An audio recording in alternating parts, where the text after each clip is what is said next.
வணக்கம். நான் doctor Ramakrishnan, Kovai KG மருத்துவமனையோட நரம்பியல் மருத்துவர் பேசுகிறேன். இப்போ இது வந்து ஸ்ட்ரோக் பற்றி ஒரு விழிப்புணர்வுக்காக, ஸ்ட்ரோக் ஆர் பக்கவாதம் அப்படின்றது ஒரு திடீர்னு வரக்கூடிய ஒரு ப்ராப்ளம். ஸ்ட்ரோக் தான் ஒரு லீடிங் காஸ், ஒருத்தவங்க இறந்து போகிறதுக்கோ, இல்லை இந்த ஒரு கை கால் பலகீனமானதுனால அவங்களுடைய வாழ்க்கை தரம் குறையிறதுக்கு, வாழ்க்கை தரம் பாதிக்கப்படுறதுக்கு ஸ்ட்ரோக் தான் முக்கியமான காரணம். நம்ம நாட்டில் இதில் ஒவ்வொரு செகண்ட் 6 பேர் இந்த மாதிரி ஸ்ட்ரோக்னால் பாதிக்கப்படுறாங்க. ஸ்ட்ரோக் மெயின் முக்கியம் நம்ம டைம் தான்.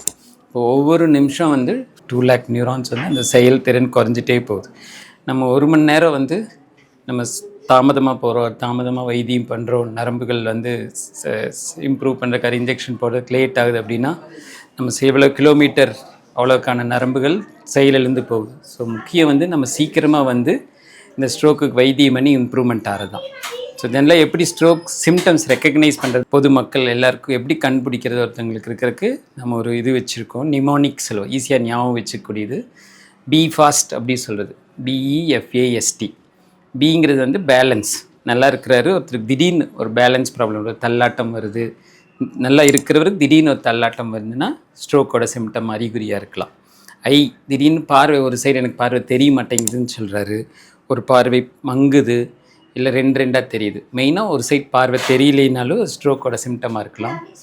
அப்புறம் ஃபேஸ் முகவாதம், இது வாய் கோணிட்டு போயிடுது, நல்லா இருக்கிறோம் திடீர்னு ஒரு முகவாதம் ஆகுது, அந்த மாதிரி இருந்தாலும் அது ஸ்ட்ரோக்கோட சிம்டமாக இருக்குது.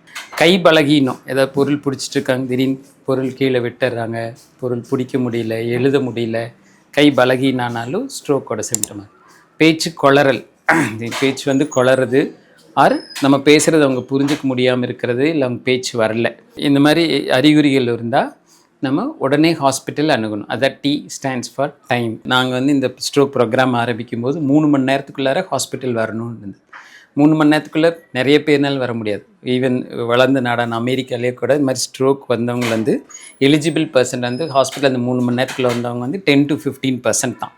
ஸோ அப்புறம் சப்சிக்வெண்ட்டாக ஸ்டடீஸ் எல்லாம் பண்ணி அது 4.5 மணி நேரத்துக்குள்ளார ஸ்ட்ரோக் நம்ம ஹாஸ்பிட்டலுக்கு பெனிஃபிட் இருக்குது சொல்லுவாங்க. இப்போதைய ரெக்கமெண்டேஷன் 4.5 மணி நேரம். அந்த டைம் இப்போ மாறுபாடாகுது, பட் 4.5 மணி நேரம் தான் இப்போதைய ரெக்கமெண்டட் டைம்.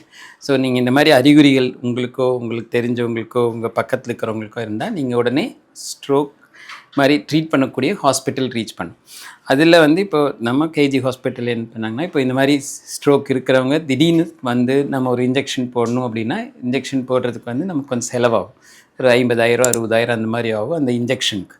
எல்லோரும் அந்த மாதிரி பணம் ரெடியாக இருக்க முடியாது. அதனால் ஹாஸ்பிட்டல் ஒரு கார்ப்பரேட் சோஷியல் ரெஸ்பான்சிபிலிட்டி அப்படின்றதில் ஹாஸ்பிட்டலோட ட்ரஸ்ட் மூலமாக சில பேஷண்ட்டுக்கு எலிஜிபிளாக இருக்கிறவங்களுக்கு இந்த மாதிரி ஸ்ட்ரோக்கோடு வர்றவங்க அவங்களால பணம் கட்ட முடியல அப்படின்னா ஹாஸ்பிட்டல்லேருந்து இந்த மருந்தோட செலவை ஏற்றுக்கிறாங்க. ஸோ அந்த மருந்து டெனக்டப்ளேஸுங்கிற மருந்து தான் நம்ம கொடுக்குறோம். அது டோஸ் 0.25 mg per kg அப்படின்றது. ஸோ அது ஒரு 20 mg, இது 38,000 அந்த மாதிரி வரும். ஸோ அந்த 50,000 மருந்து ஹாஸ்பிட்டல் ஃப்ரீயாக கொடுக்குறோம். இதனுடைய நோக்கம் எதுக்காக அப்படின்னா, நம்ம இது மாதிரி சின்ன வயசில் இப்போ நாங்கள் படிக்கிற காலத்தில் 60 வயசுக்காரங்க 70 வயசுக்காரங்களுக்கு தான் ஸ்ட்ரோக் வந்துச்சு. பட் இப்போல்லாம் 45 வயசு 50 வயசில் ஸ்ட்ரோக்கோடு பார்க்குறோம். ஸோ ஒரு 45 வயசுக்காரருக்கு ஸ்ட்ரோக் வந்தால் அவர் மட்டும் பாதிக்கப்படுறதில்ல, அவங்க குடும்பமே பாதிக்கப்படுறாங்க. ஸோ அந்த மாதிரி பேஷண்ட்டுக்கு நம்மளால் ஏதாவது ஹெல்ப் பண்ண முடிஞ்சதுன்னா அவர் நல்லாகிறது மட்டும் இல்லை, அவரோட குடும்பமும் நல்லாகும் அப்படின்ற ஐடியாவில் தான் இது பண்ணுறோம். இது நீங்கள் உங்களுக்கு தெரிஞ்சவங்களுக்கு எல்லாருக்கும் இதை உபயோகப்படுத்தினீங்கன்னா மக்களுக்கு இது உதவியாக இருக்கும்னு நினைக்கிறேன். நன்றி, வணக்கம். 50 years of caring, 50 years of excellence. KG Hospital.